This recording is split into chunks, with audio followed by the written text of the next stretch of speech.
जा रहे हैं। आज कल की वीडियो है, 3 गैर मुस्लिम लड़कों ने मिल करके कॉलेज से बच्ची को बुलाया और उसको मार करके स्कॉर्पियो में ले गया। 3 दिन रेप किया और रेप करने के बाद उसके जिस्म को सरेआम ले आकर के फेंक दिया। आए दिन ये खबरें आ रही है। मैं पूछना चाहता हूँ, इसके पीछे के जिम्मेदार मुआशरे के हमारे और आप जैसे बेगैरत लोग नहीं है जो शादियों में, नाच गानों में, पैसों में आग लगा रहे और आग लगा करके शादियों को इतना मुश्किल बना दिया कि वक्त में शादियां नहीं हो रही है, जिसकी वजह से हमारी बेटियां, जज्बात उनमें भी है, जज्बात की रो में बह करके एजुकेशन वाली बच्चियां गैरों के गोद में खेल नहीं रही है, बल्कि टिश्यू पेपर बना करके उन्हें इस्तेमाल करके गली कूचों में फेंक नहीं दिया जा रहा है, बल्कि उनके चेहरे उड़ाए जा रहे हैं। इतने अदब एहतराम के साथ बार बार इसरार करने के बाद झुक करके, बाप कह करके, भाई कह करके, ईमान का हवाला देकर, इस्लाम का हवाला देकर, पूरी सोसाइटी के आदो पैमान का हवाला देकर के कहा गया, लेकिन फिर क्यों नहीं माने? जुर्रत की बात है, हिम्मत की बात है। आखिर वो हिम्मत आई कहाँ से कि पूरा मुआशरा बाइकाट कर रहा है? आप ना चला रहे हैं, चौक पे नचा रहे हैं, पूरा बस्ती इस गुनाह से बचना चाहता है। खुदा का खौफ खाए हम लोग, कल क़यामत में क्या मुंह दिखाएंगे?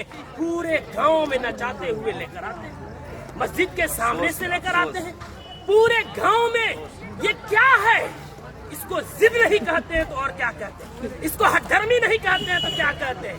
कौन है वो मौलवी, कौन है वो आलिम दीन जिसने कुरान और हदीस पढ़ा है और इतनी सख्ती से मना करने के बाद उस मजलिस में, उस शादी में नाच गाना हो और वो निकाह पढ़ाए, उसका कुरान और हदीस इजाजत देता है? मैं तो एहतराम करता हूँ कि इन्होंने पहले ही जो हमसे मोहब्बत और शफकत के साथ इकरार किया है। कौन है ऐसा जो जिस मजलिस में नाच हो रहा हो, जिस स्टेज में वेशियों का धंधा चल रहा हो, जिस स्टेज में खड़ा हो करके बहनों के पाँव में घुंघरू बांधा जा रहा हो, उनके सरों से दुपट्टे खींचे जा रहे हो, जिस निकाह जो इबादत है उस इबादत के अंदर मुआशरे के लंगे और लुफंगे और लवंडे औरतों के पीछे तालियां बजा रहे हो, वो निकाह में किस मौलवी का इल्म इजाजत देगा निकाह पढ़ाने का?